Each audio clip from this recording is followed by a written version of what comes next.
मित्रों नमस्कार। इस कार्यक्रम में आप सभी का स्वागत है। मैं हूं व्यास जी। इस कार्यक्रम का मैंने शीर्षक रखा है ऐसी तैसी डेमोक्रेसी। मैं क्यों कह रहा हूं ऐसी तैसी डेमोक्रेसी? हमारा देश तो एक जनतांत्रिक देश है, डेमोक्रेटिक कंट्री है। और डेमोक्रेटिक कंट्री का मतलब ये हुआ कि हम सभी को न केवल वोट देने का अधिकार है, इस बात को भी जानने का अधिकार है कि सरकार में हो क्या रहा है। क्योंकि हम जिनको चुन के भेजते हैं, भले 5 साल के लिए भेजते हों, लेकिन ऐसा नहीं कि वे सुप्रीम हो जाएंगे। सुप्रीम तो इस देश का संविधान है, और इस देश का वही संविधान हमें अधिकार देता है, बहुत सारे मूलभूत अधिकार देता है। इसमें हमारे पास बोलने, जो मैं आपसे बोल रहा हूँ, और अभिव्यक्ति का अधिकार है, स्पीच एंड एक्सप्रेशन। और इसी में है राइट टू नो। अगर सरकार के कार्यकलापों की हमें जानकारी न होगी तो हम क्या बोलेंगे? हम बकवास बोलेंगे। तो ये अधिकार हमें संविधान ने दिया, और संविधान ही सुप्रीम है। हमारे चुने हुए जनप्रतिनिधि या जिस सरकार में वो रहते हैं वो सुप्रीम नहीं है। लेकिन दुर्भाग्य हो गया कि वो 5 वर्षों के अंदर ऐसा कुछ कानून भी बना देते हैं जो संविधान के अनुसार सही प्रतीत नहीं होता। मैं तो सरकार में रहा हूँ, मैं जानता हूँ कानून कैसे बनते हैं। लॉ डिपार्टमेंट या जो विधि मंत्रालय है उसकी राय इत्यादि ली जाती है, विभिन्न मंत्रालयों की राय ली जाती है। लेकिन अंततोगत्वा जो सरकार की राय होती है, जो एग्जीक्यूटिव की राय होती है, वही राय प्रिवेल करती है। उसी राय के आधार पर चीज़ें चलती हैं। और ये राय जो विभिन्न विभागों से ली जाती हैं, इन रायों को अपने अनुसार ढालने में कोई दिक्कत सरकारों को पेश नहीं आती। हालांकि जब भविष्य में सुप्रीम कोर्ट में मामले आर्टिकल 32 के तहत जाते हैं, जिसमें फंडामेंटल राइट्स का उल्लंघन हुआ हो, तो सुप्रीम कोर्ट अधिकार जुडिशल रिव्यू का। वैसे आपने सुना होगा कि हमारे देश में एक संवैधानिक पद पर आसीन सज्जन ने, बड़े व्यक्ति ने इस बात पर आवाज़ उठाई, या कहा जाए इसका विरोध किया कि कैसे जुडिशल रिव्यू का अधिकार सुप्रीम कोर्ट को है, जबकि 1973 में केशवानंद भारती केस, और बाद में धीरे धीरे मिनर्वा मिल्स केस, और फिर बहुत सारे दूसरे केसेस में तय हो गया कि सुप्रीम कोर्ट भी सुप्रीम है, और यह संविधान के अनुसार हमारे पूरी व्यवस्था का बेसिक स्ट्रक्चर का हिस्सा है, और उसका इंडिपेंडेंस, उसकी इंडिपेंडेंस रहनी चाहिए, और उसे जुडिशल रिव्यू का भी अधिकार उस हिसाब से दिया गया है। और ये अपेक्षा की गई है, जिनको आप चुन के भेजते हैं, हम चुन के भेजते हैं, कि वे ऐसा कोई कानून नहीं बनाएंगे जो हमारे मूलभूत अधिकारों का हनन करता है। लेकिन वे जो मर्जी आती करते हैं, और मर्जी, उनकी अपनी मर्जी विचारों की तो दुर्भाग्यवश होती नहीं है। यह मर्जी होती है जिस रूलिंग पार्टी के वो सदस्य होते हैं उनके, और यदि विरोधी दल में होते हैं तो उनकी बात कौन सुनता है? अगर प्रचंड बहुमत है तो उनकी कोई बात सुनता है नहीं। जहाँ तक कानून बनाने का सवाल है, वे अपनी बात जरूर कहते हैं जो दर्ज होती है कहीं, लेकिन सरकार चाहे सुने चाहे न सुने। मैं आपको अभी हाल में परसों सुप्रीम कोर्ट ने एक फैसला किया है, उसकी ओर इशारा करना चाहता हूँ। 2017 में एक बहुत ही पवित्र उद्देश्य से एक कानून बनाया गया।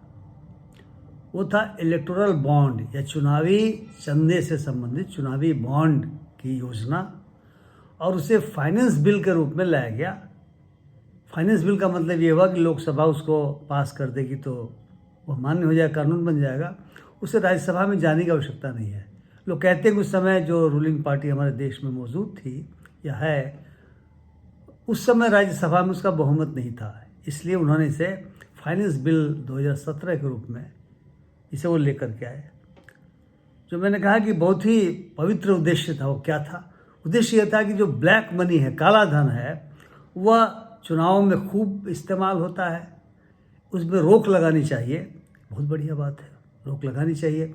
और उसमें उन्होंने कहा कि जो राजनीतिक दलों को चंदे दिए जाते हैं कारपोरेट्स के द्वारा, वे ब्लैक मनी का चंदा देते हैं। इसलिए इस चंदे देने की पूरी प्रक्रिया को हमें पारदर्शी बनाना है, इसलिए चुनावी बॉन्ड लेके आए।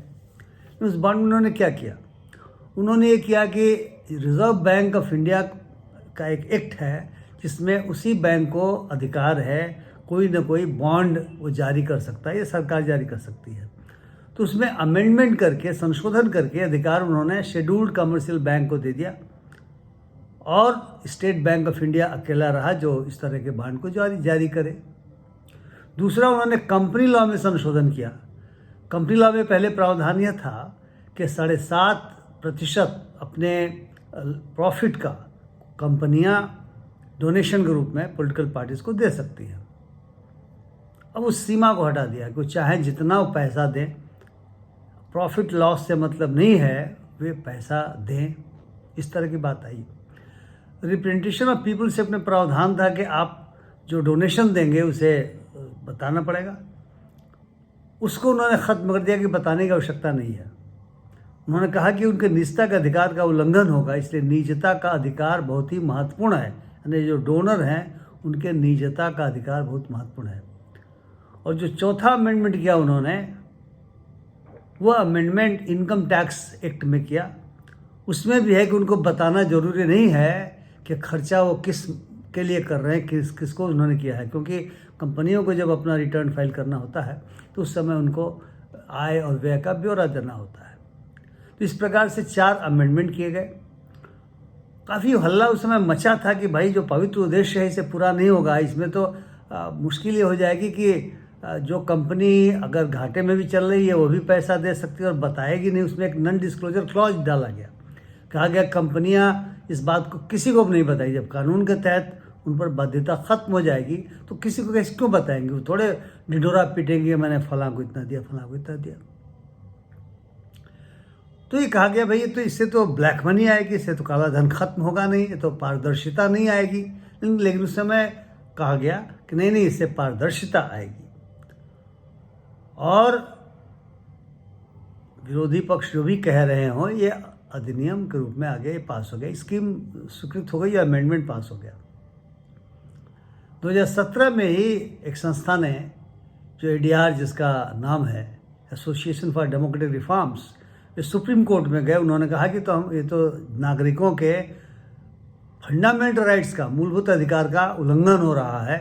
उन्हें जो राइट टू नो है, जो राइट टू इन्फॉर्मेशन है, जो 19(1)(a) का मूल मामला है, स्पीच एंड एक्सप्रेशन का अधिकार तभी हम एक्सरसाइज कर सकते हैं जब हमारे पास जानने का अधिकार हो, सरकार कैसे काम कर रही है, क्या कर रही है, कैसे कर रही है।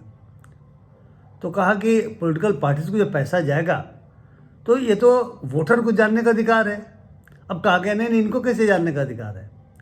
और मित्रों, 6 वर्षों बाद इस केस की अंतिम सुनवाई 2023 के आखिरी दिनों में हुई। अब आप सोच सकते हैं कि 6 सालों तक ये केस सुप्रीम कोर्ट में लंबित रहा।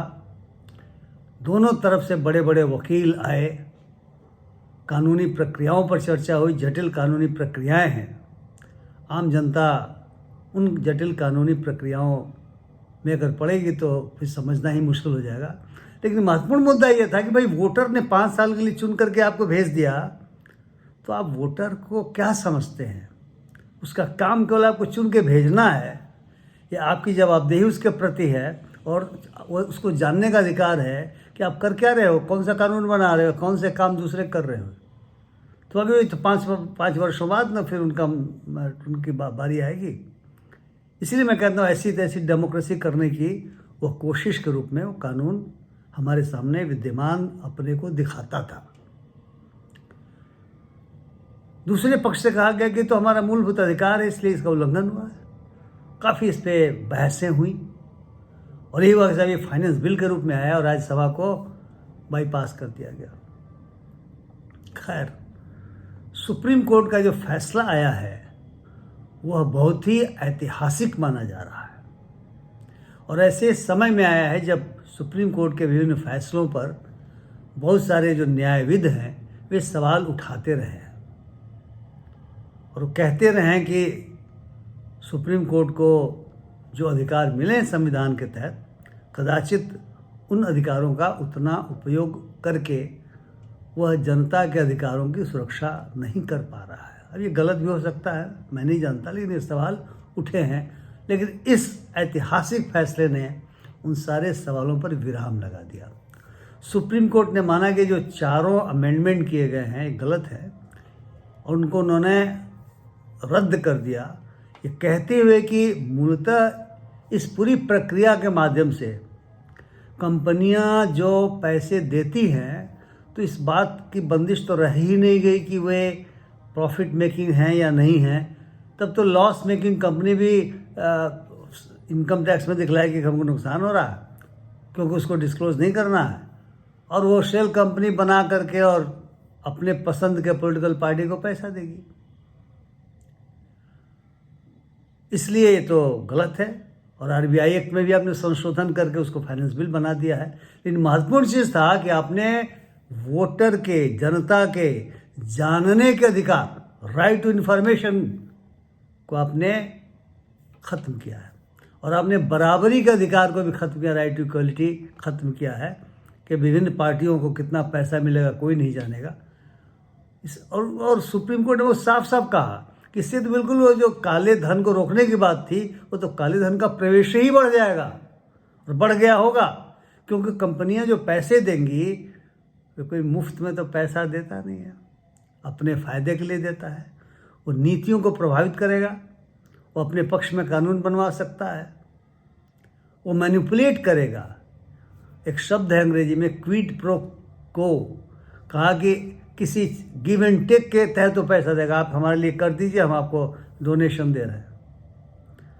और यह कोई आश्चर्य की बात नहीं है कि जितना डोनेशन इस स्कीम के आने के बाद से कंपनियों के द्वारा दिया गया है, इसको आप कंट्रीब्यूशन भी कह सकते हैं, उसमें जो रूलिंग पार्टी है उसको सबसे ज़्यादा राशि मिली है, और बाकी जो दल हैं जिनकी संख्या अनेकों है हमारे देश में, उनको कुल मिलाकर के बहुत कम पैसे मिले हैं।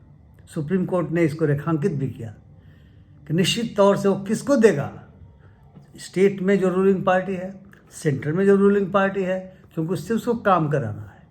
इसलिए यह तो क्विड प्रो को होगा, और इससे काला धन भी आएगा, और इससे पूरा का पूरा जो प्रशासनिक तरीका है, प्रशासनिक और वैधानिक जो ढांचा है, वो कंप्रोमाइज्ड हो जाएगा। यानी वह जनता के पक्ष में काम नहीं करेगा, वो डोनेशन देने वालों के पक्ष में ज़्यादा काम करेगा। लेकिन मित्रों, मुझे लगता है कि केवल मात्र इस स्कीम को ख़त्म करने के इस आदेश मात्र से ही समस्याओं का समाधान नहीं होगा। हालांकि सुप्रीम कोर्ट ने कहा है कि 2019 से लेकर के अब तक जिन कंपनियों ने कितने पैसे किस किस को दिए हैं, उनका ब्यौरा इलेक्शन कमीशन को दिया जाए। उन्होंने एक तिथि भी तय कर दी है, और कहा कि उसके बाद, मिलने के बाद 2 सप्ताह के अंदर इलेक्शन कमीशन वेबसाइट पर डालेगा। तो जब डालेगा तो हमारे आपको पता चलेगा, और मुझे लगता है कि बहुत सारी बातें उभर करके और सामने आएंगी। मैं 2009 के चुनाव में ऑब्जर्वर बन के उडुपी चिकमगलूर जिला गया था, और मैंने वहाँ पर पाया कि स्थिति पैसे के मामले में पैसे का प्रयोग इतना ज़्यादा हो रहा है, क्योंकि तो पॉलिटिकल पार्टी का पैसा हो गया, कैंडिडेट का पैसा हो गया। कैंडिडेट कहाँ से पैसे लेता है, कौन उनको देता है? हम चूँकि बिहार में काम किए हुए हैं, इलेक्शन भी कराए हुए हैं, यहाँ पे हमने देखा था कि असामाजिक तत्वों की धरपकड़ चुनाव के समय होती थी। आर्म्स एक्ट के तहत, या जो वारंटी लोग जिन पे वारंट तामिला नहीं हो सका था, उसको धरपकड़ किया जाता था। इलेक्शन कमीशन मांगता भी था कितने वारंटीज पकड़े गए, कितने आर्म्स बरामद हुए, और 107 का केस हम लोग चलाते थे, जो बैड करेक्टर्स हैं, जो अशांति पैदा करते हैं समाज में। लेकिन वहाँ पे मैंने पाया कि अरे साहब, इलेक्शन कमीशन का आदेश आया ऑब्जर्वर को भी कि आप चेक कीजिए कि नाकेबंदी हो रही है कि नहीं, चूँकि विभिन्न मोड्स ऑफ ट्रांसपोर्ट से, 3 व्हीलर से, 2 व्हीलर से, बसेस से, ट्रेन से पैसे आ रहे हैं इस चुनाव में खर्च करने के लिए, और तो और बारातियों के खाने पीने का भी खर्चा जो राजनीतिक दल हैं, उनके कैंडिडेट हैं, वे कुछ जगह वहन कर रहे हैं, और ये पता नहीं चलता है कि पैसा कौन दे रहा है। वे कैटरर को बोल देते हैं कि बिल हमें भेज देना। यहाँ तक कि जो गहने शादी ब्याह का समय था, जो गहने शादी ब्याह में लगते हैं, दिए जाते हैं, वो भी जो सुनार हैं या जो ज्वेलर्स हैं, उनके यहाँ वो कह देते हैं, चीट दे देते हैं अपना, कि इनको आप गहने दे देना, पैसा हमसे ले लेना।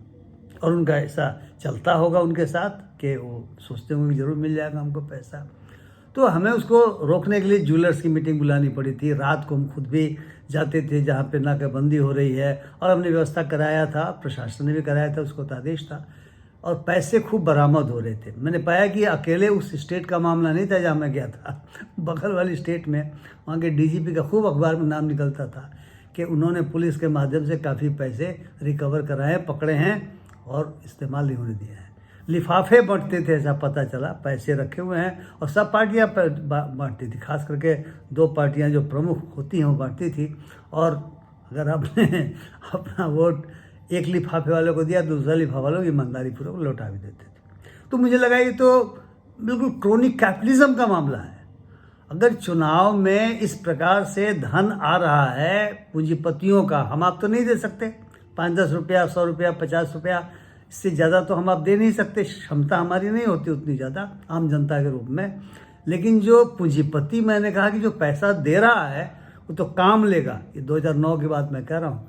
और मैंने लौटने के बाद, चूँकि मैं सर्विस में था, मैंने किसी और नाम से किसी मैगजीन में एक लेख भेजा कि तो क्रोनिक कैपिटलिज्म की शुरुआत है जो दक्षिण भारत में मुझे दिखलाई दे रही है। और यही बात सुप्रीम कोर्ट ने इस इलेक्टोरल स्कीम के बारे में कहा हुआ है। तो मैं समझता हूँ कि डेमोक्रेसी में हमारे आपको इस बात को जानने का अधिकार है कि जो भी कानून बन रहे हैं वो संविधान के दायरे में बने। हमने आपने जिनको चुन के भेजा है उनको संवैधानिक प्रक्रिया के द्वारा चुन करके भेजा है, और उनको हम चाहते हैं कि वो संविधान के दायरे के विरुद्ध काम करें, वो डेमोक्रेसी के खिलाफ काम नहीं करें। वे कृपया डेमोक्रेसी की ऐसी तैसी न करें और मामला 6-6 साल तक कोर्ट में लंबित रह जाए, और जब फैसला हो तो जितना पैसा मिलना था उतना पैसा तो आ गया। बाकी पैसा तो जब मैंने बताया, जो उडुपी चिकमगलूर की बात बताई, तो उस हिसाब से लोग इलेक्शन के दौरान खर्च करते हैं। इस पर रोक लगाने की आवश्यकता है। सुप्रीम कोर्ट ने यही कहा कि ब्लैक मनी से नहीं रुकेगी। तो मित्रों, अगर मेरा वीडियो आपको पसंद आए कृपया शेयर करें, लाइक करें, और अपनी टिप्पणियों से मुझे ज़रूर लाभान्वित करें। और मेरे चैनल को यदि सब्सक्राइब नहीं किए हों तो ज़रूर सब्सक्राइब करें, और बेल आइकन का बटन जरूर दबाएं ताकि नोटिफिकेशन आपको समय पे मिल जाया करे। बहुत बहुत धन्यवाद। नमस्कार।